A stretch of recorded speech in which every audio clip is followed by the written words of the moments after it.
amigos? Bienvenidos a un nuevo capítulo en su canal de Derecho, la última instancia. Y hoy vamos a analizar una teoría bastante interesante, la teoría del shock.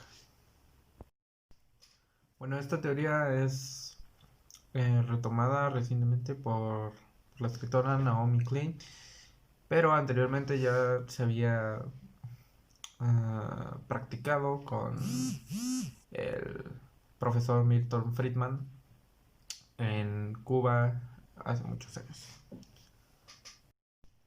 Bien, lo que Naomi Klein nos narra en su libro de la teoría del shock, pues es la historia de los últimos 30 años de la doctrina de choque económico que se ha aplicado alrededor del mundo, desde América del Sur en la década de los 70 hasta Nueva Orleans después del huracán Katrina. Bueno, Klein introduce todos sus temas en dos principales.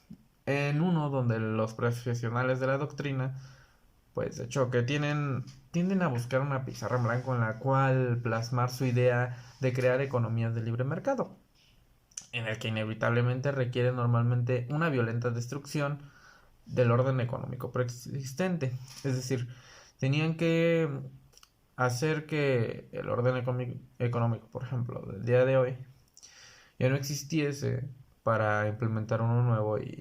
Pero ¿cómo lo implementaban? Ahí es donde entra la teoría del choque, ya sea con desastres naturales, con guerras, con formas de control mediático.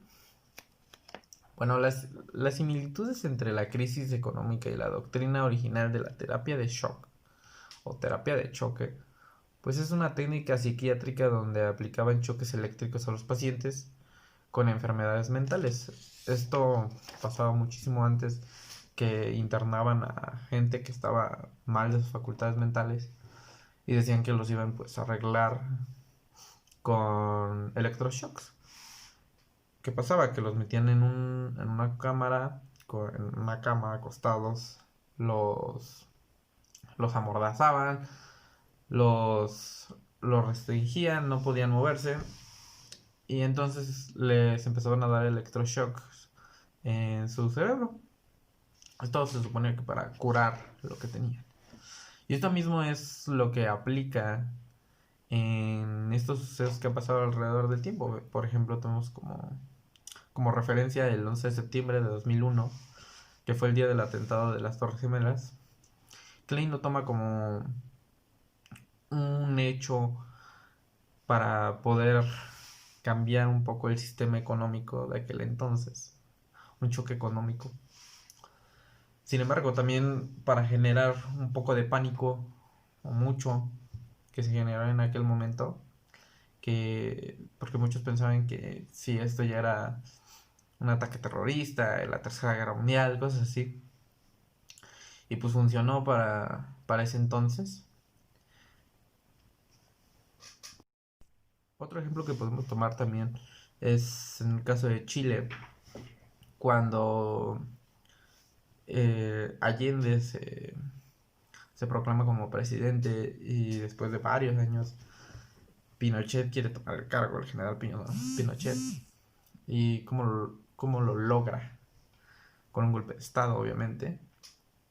Pero este golpe de Estado tenía varios propósitos. Aparte de tomar la presidencia, había que hacerlo que pareciera una guerra. Así lo escribe Pinochet. Tenía que parecer una guerra contra el Estado para que generara ese miedo en la población, entre los civiles, ¿no?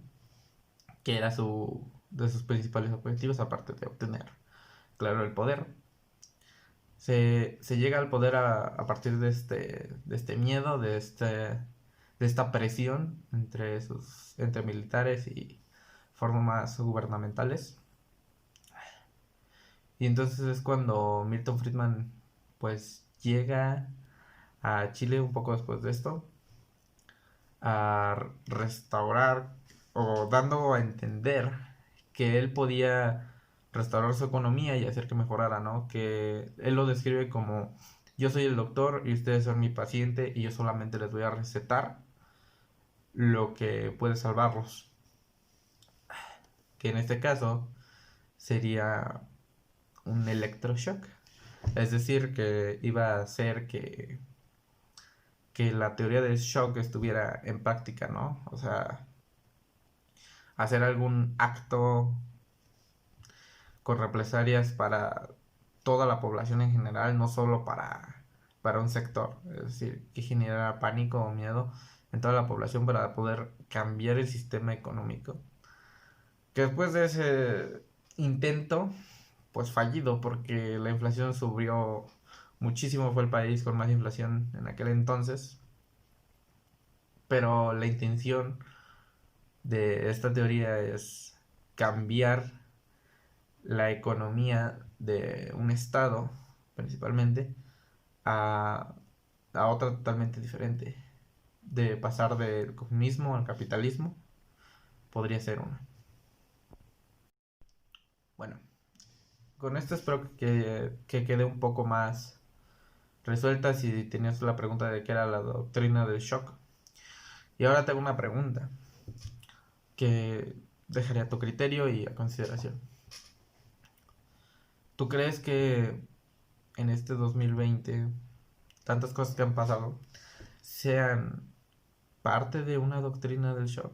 Sea esto una algo bien planificado y que ya alguien tenía desde hace muchísimo tiempo, o simplemente es mala suerte. Te lo dejo a tu consideración y nos vemos en otro próximo capítulo de tu canal de Derecho, La Última Instancia.